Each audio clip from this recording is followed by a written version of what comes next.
Hi friends, എല്ലാവർക്കും പുതിയൊരു വീഡിയോയിലേക്ക് ഹാർദമായ സ്വാഗതം. ഇന്ന് നമ്മൾ പോകുന്നത് വെള്ളനാട് ബീച്ചിലോട്ടാണ്. നമ്മളിപ്പോൾ വെള്ളനാട് ബീച്ചിലേക്കുള്ള യാത്രയിലാണ്. നമ്മൾ പണിക്കരടിൽ നിന്നാണ് വീഡിയോ എടുത്ത് തുടങ്ങിയത്. ഇത് ഒരു പോകുന്ന വഴിക്ക് പണിക്കരട് കഴിഞ്ഞ് വരുമ്പോൾ ഉള്ള ആദ്യം കാണുന്നൊരു പള്ളിയാണ്. ഈ പള്ളിക്ക് ഒരുപാട് പ്രത്യേകതയുണ്ട്. ഇത് 15-ാം നൂറ്റാണ്ടിൽ പോർച്ചുഗീസുകാർ പണിഞ്ഞ ഒരു പള്ളിയാണെന്നാണ് പറയപ്പെടുന്നത്. ഇതിൻ്റെ വേറെ ഒരു സെപ്പറേറ്റ് ആയിട്ടൊരു വീഡിയോ നമ്മൾ ഉൾപ്പെടുത്തുന്നതായിരിക്കും. അടുത്ത ഒരു വീഡിയോ എടുക്കാം നമുക്ക്. ഓക്കെ, നിങ്ങൾ ഈ വലതുവശത്ത് കാണുന്ന സ്ഥലമൊക്കെ ശരിക്കും പറഞ്ഞാൽ മൈനിങ് കഴിഞ്ഞ ഏരിയയാണ്. കരിമണൽ ഖനനത്തിന് ശേഷമുള്ള ഏരിയയാണ്. ഈ ഏരിയ ആലപ്പാട് പഞ്ചായത്തിൻ്റെ ഒരു തെക്ക് അറ്റം എന്ന് പറയുന്നത് മൈനിങ് നടന്നുകൊണ്ടിരിക്കുന്ന ഏരിയയാണ്. നിങ്ങൾ പലപ്പോഴും വാർത്തകൾ കേട്ടിട്ടുണ്ടാവും ഈ കരിമണൽ ഖനനവും പ്രശ്നങ്ങളും ഒക്കെ. അപ്പോൾ അതിൻ്റെ ഒരു സ്ഥലം കൂടിയാണ്. നമ്മളിപ്പോൾ ഏകദേശം ഇവിടുത്തെ ഏറ്റവും പ്രശസ്തമായ ഒരു അമ്പലമുണ്ട്, ശ്രീ മൂക്കുമ്പുഴ ദേവീ ക്ഷേത്രം എന്ന് പറഞ്ഞിട്ടൊരു അമ്പലമുണ്ട്, ഭദ്രകാളി ക്ഷേത്രമാണ്. അപ്പോൾ അതിൻ്റെ അടുത്തെത്താറായിട്ട് ഈ നമുക്ക് മുന്നിൽ നിന്ന് ഇടത്തോട്ട് തിരിയുന്ന ഒരു റോഡുണ്ട്. അതിൽ പോകുന്നത് നേരെ അങ്ങോട്ട് ഇടത്തോട്ട് തിരിയുന്നത് മൂക്കുമ്പുഴ ദേവീ ക്ഷേത്രമാണ്. നമ്മൾ ഈ പൊയ്ക്കൊണ്ടിരിക്കുന്ന സ്ഥലങ്ങളെല്ലാം ഏകദേശം മൈനിങ് ഒരുവിധമൊക്കെ കഴിഞ്ഞ ഏരിയകളാണ്. റൈറ്റ് സൈഡിൽ കാണുന്ന അതൊക്കെ മൊത്തം മൈനിങ് കഴിഞ്ഞതിന് ശേഷമുള്ള സ്ഥലങ്ങളാണ്. ഒരു കാലത്ത് നിറയെ വീടുകളുണ്ടായിരുന്നൊരു സ്ഥലമാണ് കേട്ടോ അത്. നമ്മളിപ്പോൾ വെള്ളനാതുരത്ത് ബീച്ചിലേക്കാണ് യാത്രയെങ്കിലും വെള്ളനാതുരത്ത് ബീച്ചിനെ കുറിച്ച് പറയുമ്പോൾ വെള്ളനാതുരത്ത് ബീച്ച് സ്ഥിതി ചെയ്യുന്നത് ആലപ്പാട് പഞ്ചായത്തിലാണ്, കരുനാഗപ്പള്ളി താലൂക്കിലെ ആലപ്പാട് പഞ്ചായത്തിലാണ്.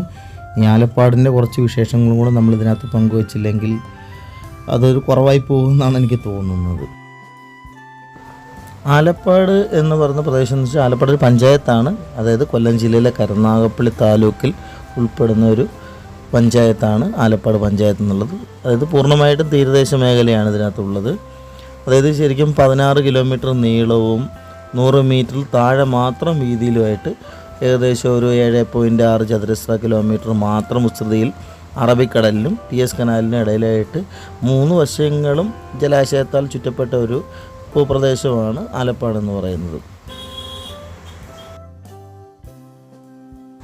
ഒരു കാലത്ത് ഈ ആലപ്പാട് ഏരിയ എന്ന് പറയുന്നത് ഏകദേശം 89.5 ചതുരശ്ര കിലോമീറ്റർ വിസ്തൃതി ഉണ്ടായിരുന്നൊരു പ്രദേശമായിരുന്നു.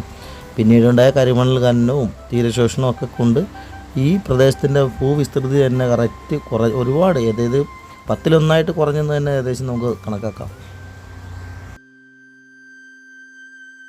ആലപ്പാട് പഞ്ചായത്തിൻ്റെ ഏറ്റവും തെക്കേറ്റത്താണ് വെള്ളനാതുരത്ത് ബീച്ച് സ്ഥിതി ചെയ്യുന്നത്. വടക്കേറ്റത്ത് വേറൊരു ബീച്ചുണ്ട്, അഴീക്കൽ ബീച്ച്. അത് കുറച്ചുകൂടെ ഒരു ഫേമസ് ആയിട്ടൊരു ബീച്ചാണ്. നമ്മൾ മുന്നിലൊരു വീഡിയോ ഇട്ടിട്ടുണ്ടായിരുന്നു അഴീക്കൽ ലൈറ്റ് ഹൗസിനെ കുറിച്ച്. അതൊക്കെ അഴീക്കൽ ബീച്ചിൻ്റെ സമീപത്താണ്. Azhikkal beach, Azhikkal harbour, Valiyazhikkal fishing harbour എല്ലാം അവിടെ തന്നെയാണ്. നേരത്തെ ഒരു വീഡിയോ നമ്മളതിനകത്ത് ഇട്ടിട്ടുണ്ട്. പരമാവധി എല്ലാവരും അതൊക്കെ ഇരുന്ന് കണ്ടു നോക്കുക. വീഡിയോ കാണുന്ന എല്ലാവരോടുമായിട്ട് ചെറിയൊരു അഭ്യർത്ഥനയുണ്ട്. നിങ്ങൾ കാണുമ്പോൾ ലൈക്ക് അടിക്കുക, ഷെയർ ചെയ്യുക, കമൻറ്റ് ചെയ്യുക, അതുപോലെ തന്നെ സബ്സ്ക്രൈബും ചെയ്യുക. വെള്ളനാതുരത്ത് ബീച്ചിന് തൊട്ടടുത്ത് തന്നെയാണ് കാട്ടിൽ മേക്കതിൽ ഭഗവതി ക്ഷേത്രം എന്ന് പറയുന്ന മണികെട്ടമ്പലം എന്നൊക്കെ അറിയപ്പെടുന്ന കാട്ടിൽ മേക്കതിൽ ദേവി ക്ഷേത്രം അവിടെയാണ് സ്ഥിതി ചെയ്യുന്നത്. നമുക്കിവിടെ നിന്ന് കാണാൻ തന്നെ പറ്റുമോ കേട്ടോ ആ ക്ഷേത്രം, അത്ര അടുത്താണത്.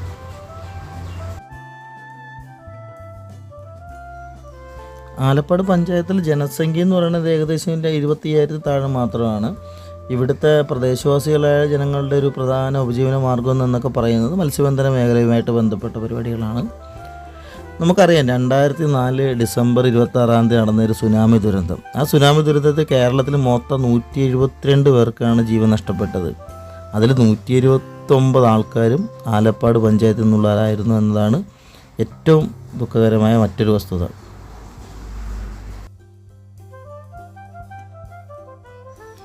ആലപ്പാടെന്ന് കേൾക്കുമ്പോൾ തന്നെ നമുക്ക് മനസ്സിൽ ഓർമ്മ വരുന്ന കരിമണൽ ഖനനത്തിൻ്റെ പേരിലാണ്. ഈ പ്രദേശം അങ്ങനെയാണ് കൂടുതൽ വാർത്തകളിൽ നിറഞ്ഞു നിന്നതും അത് ആ ഒരൊറ്റ കാരണത്താണ്.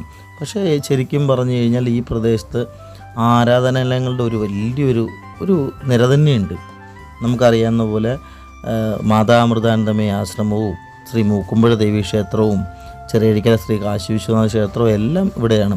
അതുപോലെ തന്നെ 15-ാം നൂറ്റാണ്ട് ഞാൻ വീഡിയോയുടെ മുമ്പിൽ പറഞ്ഞു, 15-ാം നൂറ്റാണ്ടിൽ പോർച്ചുഗീസുകാർ പണിയെടുപ്പിച്ച ഒരു ക്രിസ്ത്യൻ ദേവാലയവും ഇതിൽ ചിലത് മാത്രമാണ്. ഒരുപാട് ദേവാലയങ്ങൾ ഇവിടെയുണ്ട്. അത് പിന്നെ അതുപോലെ തന്നെ കാട്ടിൽമേക്കൽ ദേവീക്ഷേത്രം ഞാൻ പറഞ്ഞു, തൊട്ടടുത്ത് തന്നെയാണ്. ഇവിടെ നിന്നും നമുക്ക് വെള്ളനാട് ബീച്ചിൽ നിന്ന് ശരിക്കും പറഞ്ഞാൽ നോക്കിയാൽ കാണാൻ പറ്റുന്ന ദൂരം മാത്രമേ ഉള്ളൂ.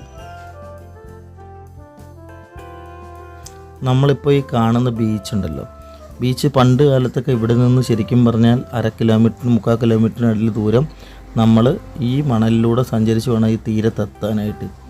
ശരിക്കും പറഞ്ഞു കഴിഞ്ഞാൽ ഈ കരിമണൽ ഖനനവും അതുപോലെ തീരശോഷണവും ഒക്കെ കൊണ്ട് ഒരു പരിധിവരെ ഇവിടുത്തെ ഭൂപ്രകൃതി തന്നെ വളരെ കുറച്ചു എന്ന് തന്നെ വേണം പറയാം.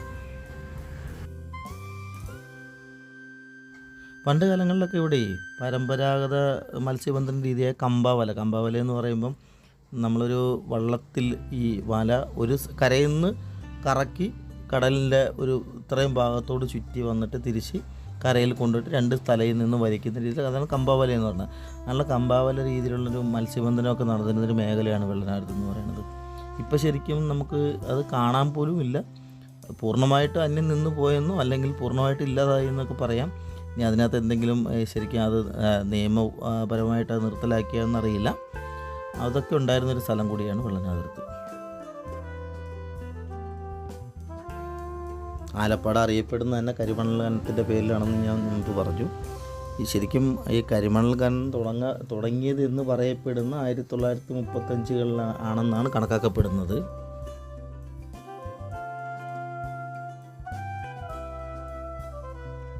ഈ വീഡിയോ കാണുന്ന ചിലർക്കെങ്കിലും തോന്നാം തെരുവ് നായ്ക്കളുടെ ധാരാളം ശല്യം ഉണ്ടല്ലോ അല്ലെന്ന്. ശരിയാണ്, തെരുവ് നായ്ക്കൾ ധാരാളമായിട്ടുണ്ട്. പക്ഷെ അവർ സഞ്ചാരികൾക്ക് ഒരു വിധത്തിലുള്ള ബുദ്ധിമുട്ടും ഉണ്ടാക്കുന്നില്ലെന്നാണ് വസ്തുത. പിന്നെ അവരും ഈ ഭൂമിയുടെ അവകാശികൾ തന്നെയല്ലേ, അവരും അവരുടെ ജീവിതം ആസ്വദിക്കുന്നു. വെള്ളനാതിരത്തിനെ കുറിച്ച് പറയുമ്പോൾ ഒരിക്കലും ഒഴിവാക്കാൻ പറ്റാത്ത മറ്റൊരു കഥ കൂടിയുണ്ട്. അത് ബഹിരാകാശ പദ്ധതികളുടെ ഭാഗമായിട്ട് ഒരു വിക്ഷേപണ കേന്ദ്രം സ്ഥാപിക്കുന്നതിനായിട്ട് അനുയോജ്യമായിട്ടുള്ള സ്ഥലം കണ്ടെത്തുന്നതിന് വേണ്ടിയിട്ട് ഒരു ശാസ്ത്ര സംഘം ഇന്ത്യയിൽ 200ഓളം സ്ഥലങ്ങളിൽ അവർ സന്ദർശനം നടത്തി. ഇങ്ങനെ കണ്ടെത്തിയ കേന്ദ്രങ്ങളിൽ കൊച്ചി, തിരുവനന്തപുരം ജില്ലയിലെ വർക്കല, തുമ്പ, കൊല്ലം ജില്ലയിലെ വെള്ളനാതുരുത്ത്, കരുനാഗപ്പള്ളി എന്നീ പ്രദേശങ്ങൾ ഉണ്ടായിരുന്നു. ഭൂമിയുടെ കാന്തിക ഭൂമധ്യരേഖ കടന്നു പോകുന്ന തുമ്പയാണ് വിക്ഷേപണ കേന്ദ്രം സ്ഥാപിക്കാനായി അനുയോജ്യമായ സ്ഥലമെന്ന് അവസാനം കണ്ടെത്തി. ശരിക്കും ഈ തുമ്പയേക്കാളും മുന്നേ ഇതിന് കണ്ടെത്തിയൊരു സ്ഥലം വെള്ളനാതുരത്തായിരുന്നു. അതിൻ്റെ സ്ഥലപ്പേരിൽ ശരിക്കും പറഞ്ഞു കഴിഞ്ഞാൽ ഉണ്ടായ ഒരു അത് PR പിഷാരടി ഒരു തമാശ പറഞ്ഞു സാറാഭായിയോട്. അതുകൊണ്ടാണ് ആ സ്ഥലം ചേരില്ല എന്ന രീതിയിലൊരു തമാശ പറയുന്നുണ്ട്. അതുകൊണ്ടാണ് ആ ഒരു സാധനം മാറിയെന്നാണ് പറയപ്പെടുന്നത്.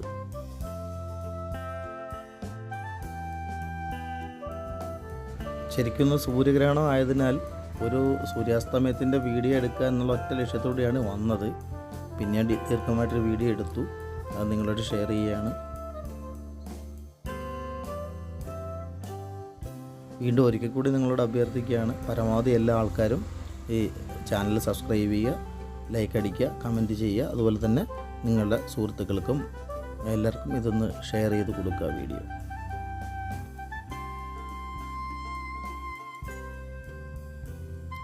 നമ്മളുടെ ചാനൽ ഒരിക്കലും നമ്മൾ ആകർഷണമായ രീതിയിലുള്ള തമ്പനിയിലോ കാര്യങ്ങളോ ഇട്ടിട്ട് ആൾക്കാരെ ആകർഷിക്കുന്നില്ല.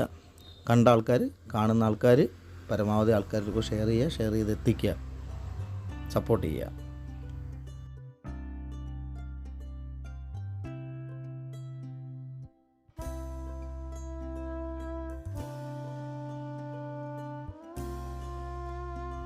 ഏകദേശം സൂര്യാസ്തമയം കഴിയാറായി. ഈ ക്യാമറ കണ്ടപ്പോൾ ഇവർക്ക് കുറച്ചുകൂടി ആവേശം കൂടിയതുപോലെ നമുക്ക് തോന്നുന്നുണ്ട്. കാര്യം എന്ന് വെച്ച് കഴിഞ്ഞാൽ അവർ നമുക്ക് പോസ് ചെയ്യുന്ന രീതിയിലാണ് പിന്നെ അവരുടെ ഓരോ കളികൾ.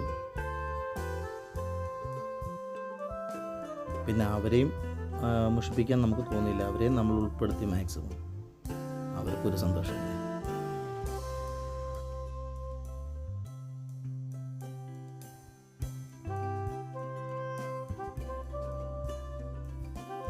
അതിലും കൂടുതലായിട്ട് വിശദീകരിച്ച് നിങ്ങളെ മുഷിപ്പിക്കുന്നില്ല.